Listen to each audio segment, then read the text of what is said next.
Morning, guys. I am getting ready to go out to my boxing class and getting my video up for the week. So we're going to talk about today the line between eating disorder and disordered eating and where the difference is.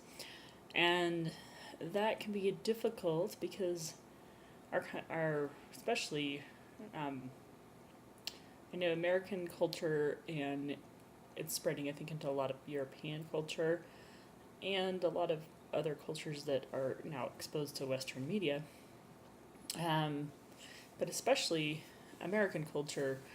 The different disordered eating is a huge part of American culture because just mainly because of our portion sizes, our emphasis on fast food, and I don't know exactly how it is in Europe, but from what I understand, portion sizes in restaurants in Europe are much smaller than in America.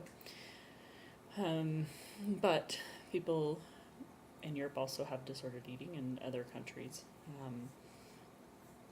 and eating disorders. So the difference is that with disordered eating, a lot of us eat when we're celebrating or when we're bored, or we just eat too much or eat too much of the wrong things, and that can be a habit, that can be lifestyle, that can be convenience. It's a number of things. But where it draws the line is when the food starts to control your life. So when it starts to control a large part of your day, your planning, when you have a lot of anxiety around when you're going to eat, how you're going to eat, who you're going to eat around, what you're going to eat, avoiding social situations, secretive eating. This is when it crosses the line and becomes an eating disorder, and this is what a lot of people don't understand, because I hear all the time, "Oh, I have an eating disorder. I need to lose 20 pounds." Well, an eating disorder is not in itself overeating. You can overeat and not have an eating disorder, but still eat very disorderly just because you're in a bad habit, or a lot of people are so busy they go throughout their day without eating, and then they'll eat a lot at night and maybe binge a little bit.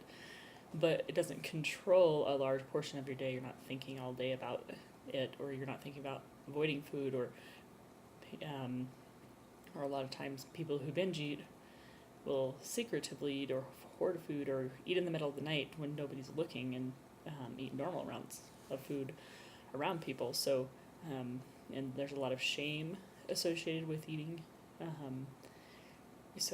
Where if you're just eating disorderly, you're not necessarily going to be feeling shame while you're eating, or even necessarily thinking about it. You may be mindlessly eating.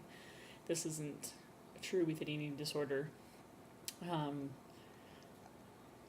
because eating and food is such a big part of it that it's more, that's part of the disorder. And so the mindless eating is not as much of part of it, because there's a lot of guilt and shame or stress release and anxiety around food, and around even planned binges. So this is what I would say the difference is. And if you're noticing these differences where you're starting to feel guilt, shame, you're having to do things like exercise in order to not feel guilty after you eat, and the more and more thoughts, especially associated with guilt and shame, that are associated with food, that's when it crosses the line. So, and then that's when you should consider getting more advanced help from qualified professionals. So I hope that helps, and have a good day.